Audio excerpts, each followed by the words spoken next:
खुलुमबाय बिटिआरनि ना बिफाननिफ्राय बयखौबो बरायबाय। ना फालांगिरिफोरनि सुबिदा असुबिदाखौ नोजोर होनानै ना बिफाना बे बोसोराव गंसे जिल्लायाव गंनैयै रेफ्रिजारेटेड थामहिनबा नाफोरखौ गुसुयै दोनग्रा मटर गारि राननानै होदों, जायनि जाहोनाव ना फालांगिरिफोरा गोजान जायगायावबो नाफोरखौ फेसेवालासिनो गोथाङै लांलाय लाबोलाय खालामनो हागोन। बिटिआरनि गंफ्रोमबो जिल्लायावनो रेफ्रिजारेटेड फिश ट्रान्सपोर्ट भेहिकल थामहिनबा नाफोरखौ गुसुयै दोनग्रा मटर गारिखौ राननानै होनाय जायो, जेराव कक्राझार जिल्लायाव मोननो हादों मुस्रि बिमला प्रसाद बसुमतारी आरो मुस्रि खुनिता गोरा नार्जारी मुंनि सानै ना फालांगिरि बिथांमोना। आंनि मुङा जाहैबाय खुनिता गोरा नार्जारी। आङो कक्राझार टाउन वार्ड नाम्बार 8 निनो मेन बाजाराव आङो हलसेल खालामो, ना बिजनेस खालामो आरोखि। जोंहा दिनै बिटिआरनि इएम राकेश ब्रह्म बिथाङा जोंनो दिनै बे गारिखौ गथायनानै होलांबाय। दिनै आंहा सुबिदा जाबाय, आङो गोजान गोजानाव दिनै आङो नाखौ लानानै आङो फाथायहरनो हागोन आरोखि। आङो दिनै बिजनेस खालामनायनिफ्राय दिनैसिम बेबादि सुबिदा मोनफेराखैमोन, दिनै मोनबाय। हाजासे गोजोननाय थादों आरो आङो डेभेलप खालामलांनो थाखाय आङो नाजागोन। आंनि नामा श्री बिमला प्रसाद बसुमतारी। आङो कचकाता गामिनि। आं दिनैहाय बे गारिखौ मोननानै आङो ओरैबायदि मोनसे मोजां मोनदों जे आंनि नाखौ गुबुन मोनसे जायगायाव फानहैनांगौब्ला जाहाथे सेवै मायै बेबायदि मोनसे मोजां परिबेसजों आं लांनो हानाय जासिगोन आरो मोनसे जायगानिफ्राय गुबुन मोनसे जायगायाव लांलाय लाबोलाय खालामनायाव आंनि थाखाय गोबां सहाय होसिगोन। फिश केरिं भ्यान আমি ডিস্ট্রিবিউশন কৰিছোঁ আৰু সেই ভ্যানখন প্ৰত্যেকটা ডিষ্ট্ৰিক্টতে ডিস্ট্ৰিবিউশন কৰা হ'ব। বাক্সাত হৈ গ'ল, ওদালগুৰিত হৈ গ'ল, আজি কোকৰাঝাৰত হৈছে আৰু অন্যান্য দিনত চিৰাং আৰু তামুলপুৰত।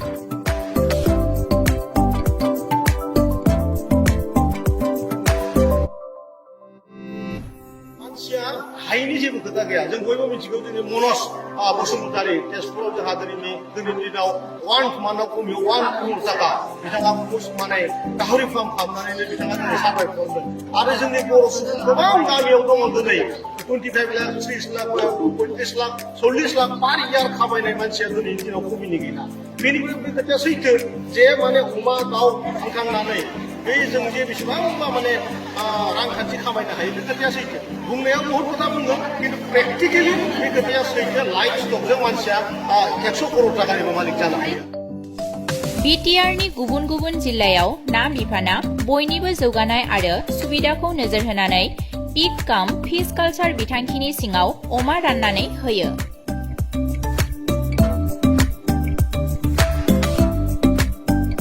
गामिनि खना खनलायाव ना आबाद खालामनानै जिउ खुंनाय सुबुंफोरखौ हेफाजाब होनो थाखाय ना बिफाना गंफा गंफायै साइकेल राननानै होयो, जेराव नाफोरखौ गुसुयै लाखिनो हानायनि थाखाय आइस बक्सबो होफानाय जादों।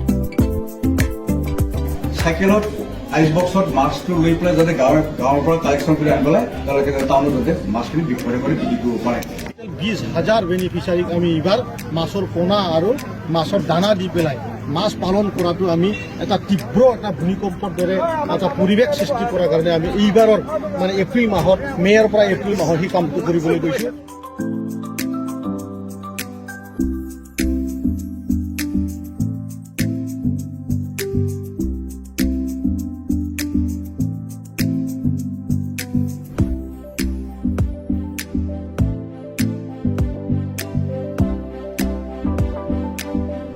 ना आबादनिफ्राय मोननो हानाय सुबिदा मुलाम्फानि बागै बयखौबो सांग्रां खालामनो थाखाय ना बिफाना गुबुन गुबुन फोरोंथाय बादाबो खुङो आरो माखासे दिन्थिफुंसालियावबो दिन्थिफुं होयो। 4 कुइन्टलमान दमाই থব। গোবৰটো দেখিব নহয় আনুমানিক হিচাপে 4টা গোবৰ দমাই থব। তাৰ পিছত আৰু 7 দিন পিছত আপুনি ইউৰিয়া আৰু সুপাৰ ফসফেট সাৰ দিব।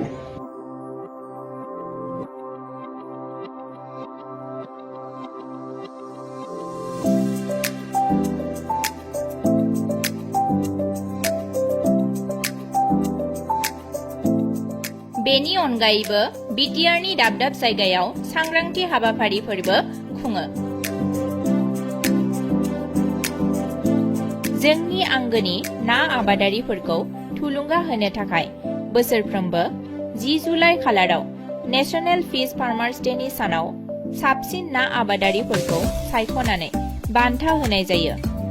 2022 मायथाइनि नेशनेल फिश फार्मार्स डेखौ गाजा गोमजायै खुंफुंनाय जादोंमोन बाक्सा जिल्लानि मुसुलपुराव थानाय कालचारेल कमप्लेक्सआव, जेराव बिटिआरनि गंफ्रोमबो जिल्लानि साबसिन ना आबादारिफोरनो बान्था राननानै होनाय जादोंमोन। बान्था मोनगिरि बिथांमोननि गेजेराव दंमोन उदालगुरि जिल्लानि सिङाव थानाय कालाइगावनि थागिबि मुस्रि उत्तम मण्डल बिथाङा। नमस्कार, মোৰ নাম শ্ৰী উত্তম মণ্ডল। মোৰ ঘৰ ওদালগুৰি জিলাৰ কলাইগাঁও উন্নয়ন খণ্ডৰ নিচকলাইগাঁও গাঁৱৰ এজন মই মীন পালক ব্যক্তি। আজি প্ৰায় 10 বছৰ ধৰি মই মীন ক্ষেত্ৰখনৰ লগত জড়িত হৈ আছোঁ।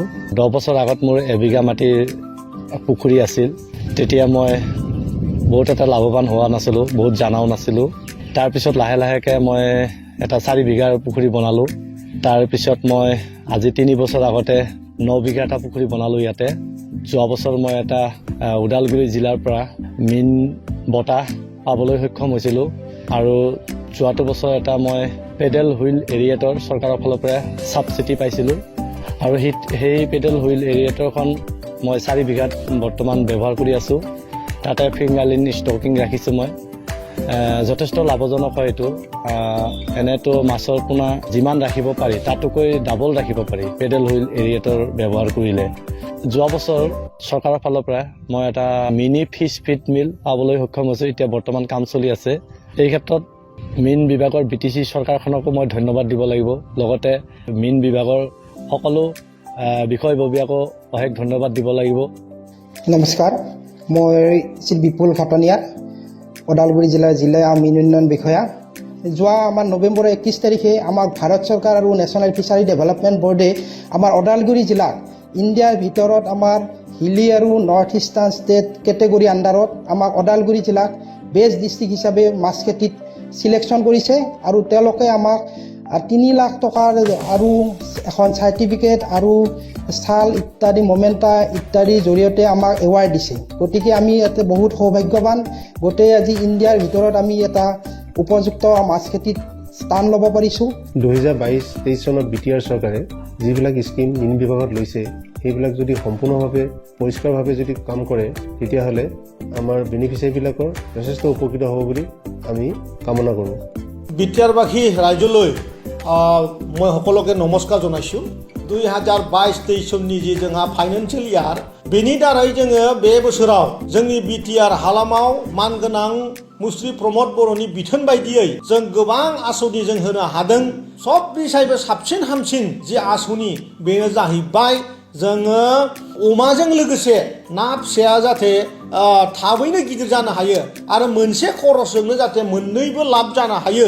बेबायदि जों आसनि पिक काम फिस कालचार होननाय जोङो बे बाराव साक्सेसफुलि 1500 मानसिनो जोङो बे बाराव बे सुबिदाखौ होनो हादों। ইয়াত আমি ৰাইজৰ পৰা বহুত সঁহাৰি পাইছোঁ। ৰাইজে খুব ভাল পাইছে আৰু মই আশা কৰিছোঁ আমাৰ এই যে পিক কাম পিচ কালচাৰ নতুন এটা আঁচনি, সেই আঁচনিটো বহুত লাভৱান হ'ব পাৰিব। আৰু তেনেধৰণেৰে আমি এইবাৰ BTR চৰকাৰৰ ফালৰ পৰা যি ব্যক্তিসকলে মাছ পালন কৰি পেলাই আমাৰ অঞ্চলবিলাকত ধুনীয়া এটা নাম কামাবলৈ সক্ষম হৈছে, মাছ পালকবিলাকক সুবিধা আৰ্থিকভাৱে অলপ স্বাৱলম্বী কৰাৰ কাৰণে আমি 25,000 টকাকৈ 300 মানুহক আমি এইবাৰ বেনিফিট দিবলৈ গৈছোঁ। বেনিফিচিয়াৰী আমি চিলেকশ্যন কৰিছোঁ। আৰু আমাৰ অঞ্চলত যিহেতু বহু ভিতৰ অঞ্চলবিলাকত আমাৰ দাদাসকলে আমাৰ বাইদেউসকলে মাছ বেপাৰ কৰি খায়, কিন্তু আমি দেখা পাওঁ এখেতসকলৰ যি মাছ বেপাৰ কৰাৰ কাৰণে যিখিনি সুবিধা, এই সুবিধা তেখেতসকলে নাপায়। ইয়াকে লক্ষ্য কৰি পেলাই এইবাৰ আমি 1200খন চাইকেল আমি এইবাৰ BTR চৰকাৰৰ ফালৰ পৰা চাইকেল কিনি দিয়া হৈছে। আৰু চাইকেল উইথ আইচ বক্স আৰু बेजोंनो लोगोसे गोबां गोदान जोङो फुख्रि जावनो हादों।